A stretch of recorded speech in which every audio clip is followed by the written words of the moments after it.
لله الحمد لله نحمده ونستعينه ونستغفره ونؤمن به ونتوكل عليه ونعوذ بالله من شرور أنفسنا ومن سيئات أعمالنا من يهده الله فلا مضل له ومن يضلله فلا هادي له ونشهد أن لا إله إلا الله وحده لا شريك له ونشهد أن سيدنا ومولانا محمدا عبده ورسوله أما بعد أعوذ بالله من الشيطان الرجيم بسم الله الرحمن الرحيم تبت يدا أبي لهب وتب ما أغنى عنه ماله وما كسب سيصلى نارا ذات لهب وامرأته حمالة الحطب في جيدها حبل من مسد صدق اللہ العظیم۔ محترم حضرات، اسٹیج پر رونق افروز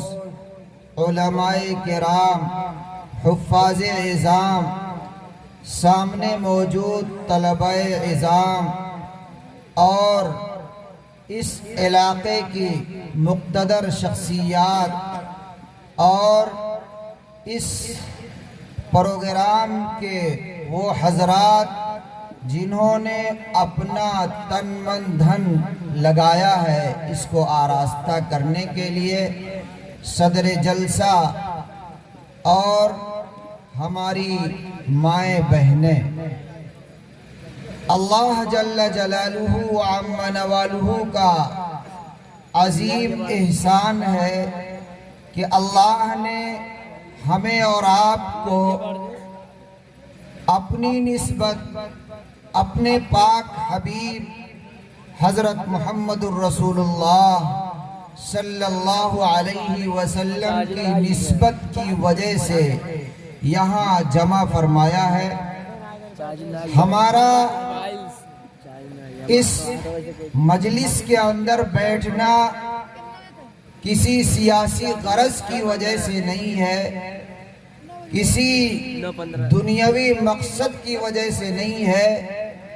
کسی جاہ و منصب کو حاصل کرنے کے لیے نہیں ہے، بلکہ ہمارا اور آپ کا، ان علماء کرام کا، طلباء کا، سامنے موجود تمام سامعین کا جو رابطہ ہے، وہ رابطہ انتہائی مقدس رابطہ ہے۔ وہ رابطہ وہی ہے جو جناب نبی کریم صلی اللہ علیہ وسلم کا صحابہ سے تھا، تابعین سے تھا، تبع تابعین سے تھا۔ اسی رابطے کی وجہ سے، اسی تعلق کی وجہ سے، اسی نسبت کی وجہ سے آج یہ مجلس آراستہ کی گئی ہے۔ اللہ جل جلالہ وعم نوالہ سے دعا ہے اللہ تعالی اس مجلس میں آنے والے تمام حضرات کو قبول فرمائے، ان کی دعاؤں کو قبول فرمائے، ان کے آنے کو، بیٹھنے کو، سننے کو، خرچ کرنے کو خوب سے خوب تر قبول فرمائے۔ میں مبارکباد پیش کرتا ہوں اس گاؤں کے ان حضرات کو، ان شخصیات کو جنہوں نے آگے بڑھ کر ان علماء کرام کا استقبال کیا، اپنے گاؤں کے دسترخوان کو علاقے کے علماء کے لیے وسیع سے وسیع تر کیا، اور ان تمام حضرات کے بیٹھنے کے لیے پورا انتظام کیا، پنڈال سجایا اور اس اسٹیج کو سجایا۔ یہ آپ حضرات کی محنتوں کا ثمرہ ہے، اس کا نفع، اس کا ثواب کل قیامت کے دن ہمیں اور آپ کو محسوس ہوگا۔ اللہ تبارک و تعالی اس جیسی مجلسوں کو خوب سے خوب تر آراستہ کرنے کی توفیق نصیب فرمائے۔ اس مجلس کا تعلق جناب نبی کریم صلی اللہ علیہ وسلم کی سیرت مقدسہ سے ہے، اصلاح معاشرہ سے ہے۔ یہ مجلس جو سجائی گئی ہے، اس مجلس کو جو آراستہ کیا گیا ہے، اس مجلس کو جو زیب و زینت سے مزین کیا گیا ہے، جناب نبی کریم صلی اللہ علیہ وسلم کی سیرت کو سننے کے لیے، جاننے کے لیے، عمل کرنے کے لیے، اپنے آپ کو سنت کے مطابق چلانے کے لیے ہم سب نے اس مجلس کو آراستہ کیا ہے۔ اللہ تعالی ہمیں اپنے حبیب کی سیرت کو سمجھنے، جاننے، اس کے مطابق عمل کرنے کے لیے قبول فرمائے۔ جتنے بھی نوجوان، بوڑھے، ادھیڑ اور ہماری مائیں بہنیں سن رہی ہیں، اللہ تعالی ان کے اندر نبی علیہ السلام کی محبت کو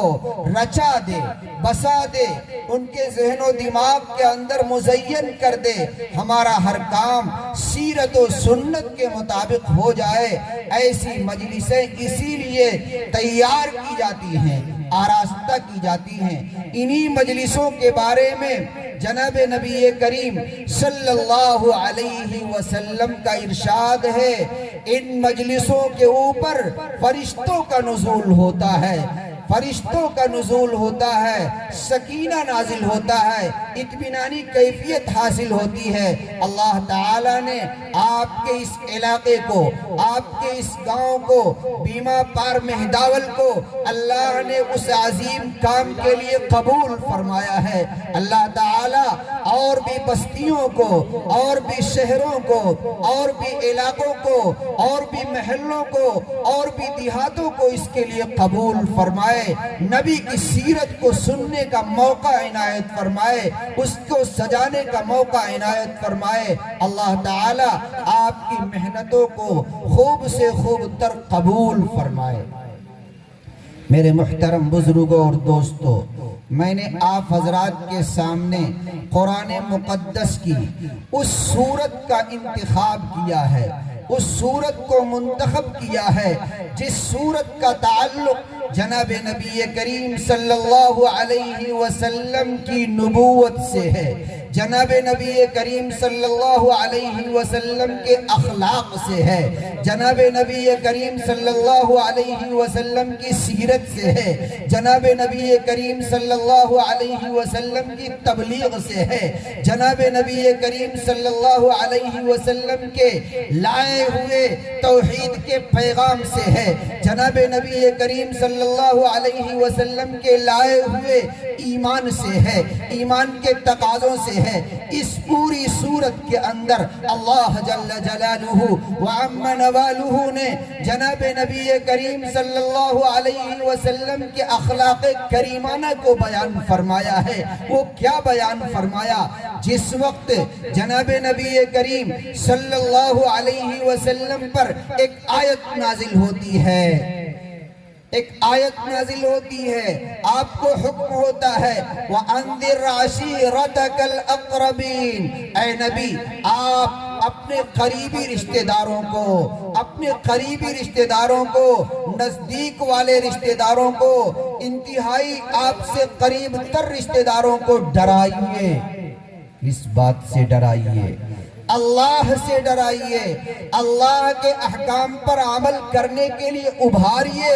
ان کے اندر توحید پیدا کیجئے، ان کے اندر ایمان پیدا کیجئے، ان کے اندر رسالت کو جگائیے، ان کے اندر اس چیز کا پیغام دیجئے کہ آپ اللہ کے رسول ہیں، اللہ واحد ذات ہے، اللہ واحد ذات ہے، اس کے اندر کوئی شریک و صحیح نہیں۔ آپ ان کو پیغام پہنچائیے،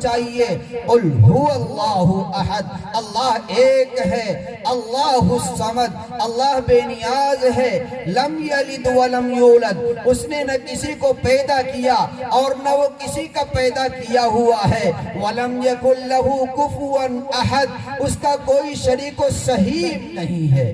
یہ پیغام دیا گیا جناب نبی کریم صلی اللہ علیہ وسلم کو۔ آج اس پیغام کو جب عام کیا جاتا ہے لوگ پریشان ہو جاتے ہیں، اعتراضات کرتے ہیں اور یہ کہتے ہیں توحید دنیا میں کب سے آئی؟ اور یہ توحید اس وقت سے ہے جب سے دنیا قائم ہے، جب سے ایک انسان دنیا میں آیا ہے اس وقت سے وحدانیت کا شور ہوا ہے، اس وقت سے وحدانیت کا غلغلہ ہوا ہے، اس وقت سے وحدانیت کا میسج عام ہوا ہے، اس وقت سے وحدانیت کا پیغام عام کیا گیا ہے۔ اسی چیز کو رام لیلا میدان سے حضرت مولانا ارشد صاحب مدظ اللہ العالی صدر جمعیت علماء ہند نے جب پکار کر کہا، اعلان کر کے کہا، سب سے پہلا انسان ہندوستان کے اندر آیا اور اس نے توحید کا علم دنیا کو دیا، توحید کا پیغام دنیا کو دیا، تو لوگ کراہ گئے، لوگ پریشان ہو گئے۔ کیوں؟ جس طریقے سے حضرت نبی پاک صلی اللہ علیہ وسلم نے صفا نامی پہاڑی سے یہ کہا، کیا کہا؟ اے لوگو ایمان لے آؤ،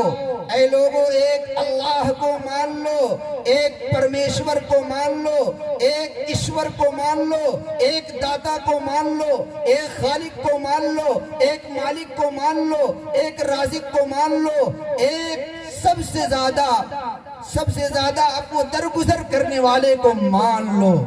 یہ پیغام جب جناب نبی کریم صلی اللہ علیہ وسلم نے اپنے رشتہ داروں کو نام بنام لے کر کے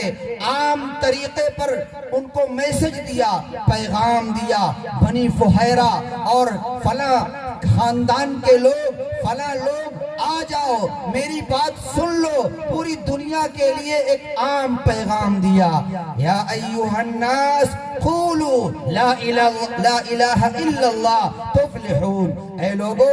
آؤ، ایک اللہ کو مان لو، کامیاب ہو جاؤ گے، دنیا میں بھی کامیاب ہو جاؤ گے، آخرت کے اندر بھی کامیاب ہو جاؤ گے، دنیا بھی تمہارے قدم بوسی کرے گی، آخرت کے اندر تمہارے لیے جنت ہموار رہے گی، جنت کے اندر آسانیاں ہی آسانیاں رہیں گی، اس کے دخول کے لیے تیاری کر لو۔ یہ پیغام کیا تھا؟ یہ میسج کیا تھا؟ یہ اعلان کیا تھا؟ یہ اعلان ایٹم بم تھا۔ اس بم نے،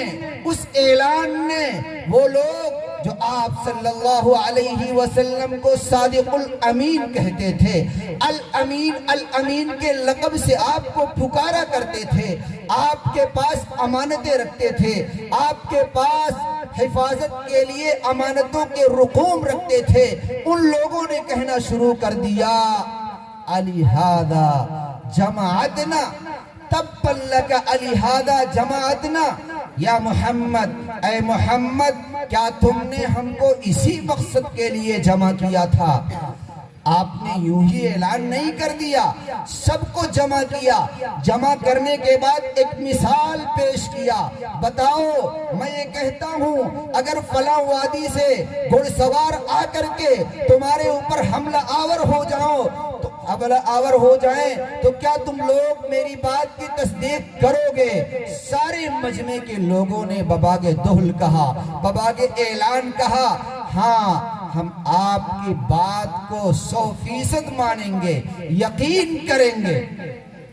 لیکن جب آپ نے پلٹ کر توحید کا پیغام دیا، وحدانیت کا پیغام دیا، یکتائی کا پیغام دیا، ایک خالق کا پیغام دیا، ایک مالک کا پیغام دیا، سارے کے سارے لوگ متنفر تو ہوئے۔ آپ کا چچا ابو لہب جس کا نام عبد العزہ تھا، وہ انتہائی شرارت پر آ گیا، انتہائی بد اخلاقی پر آ گیا اور اس نے یہی کلمات دہرائے، تبا لک الہذا جماعتنا یا محمد، اے محمد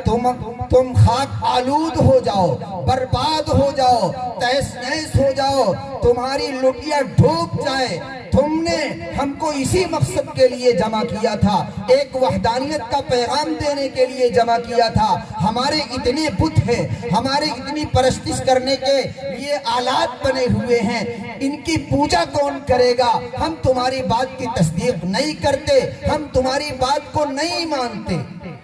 جناب نبی کریم صلی اللہ علیہ وسلم کا اخلاق کریمانہ تھا۔ آپ نے کوئی جواب نہیں دیا، آپ نے انگیز کیا، آپ نے ان کی باتوں کو سنا، سن کر کے آپ پریشان ہوئے، آپ کی زبان مقدس سے کوئی جواب نہیں آیا۔ اللہ جل جلالہ وعم نوالہ نے اعلان کر کے بد دعا دی۔ بد دعا ہی نہیں، وہ ایسی بد دعا تھی کہ دنیا نے بھی دیکھا اور آخرت کے اندر بھی اللہ جل جلالہ عم نوالہ مسلمانوں کو دکھائیں گے کہ ابو لہب کے ساتھ کیا ہوگا۔ اللہ جل جلالہ عم نوالہ نے اسی صورت کے اندر بیان فرمایا، تبت یدا ابی لہب و تب، ابو لہب کے دونوں ہاتھ ٹوٹ جائیں اور وہ برباد ہو جائے۔ ما اغنا عنہ مالہ وما کسب،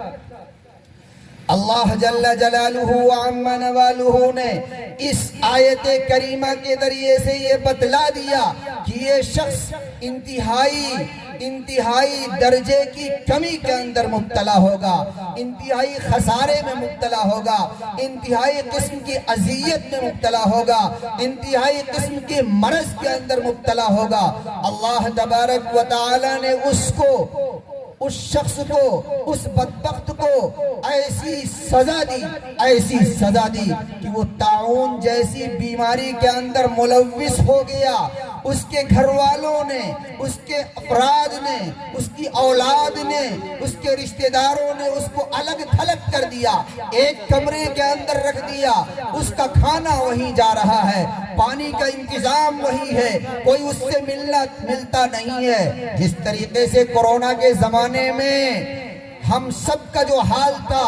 مریضوں کے ساتھ، بیماروں کے ساتھ، حکومت کا جو حال ہوا بیماروں کے ساتھ، وہی حال اللہ جل جلالہ عم نوالہ کی گستاخی کرنے کی وجہ سے، اللہ جل جلالہ عم نوالہ کے پاک پیغمبر کی شان میں گستاخی کرنے کی وجہ سے اللہ نے اس کو اتنی سخت ترین سزا دی کہ دنیا کے اندر طاعون جیسی بیماری کے اندر ملوث ہوا، نہ اس کا مال کام آیا، نہ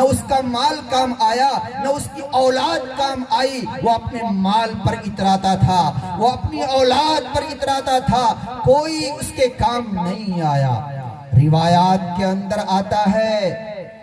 کہ وہ شخص بیمار ہوا، اس کو الگ تھلگ کر دیا، اس کی جان نکل گئی، مر گیا، سڑنے لگا، بدبو پھیلنے لگی۔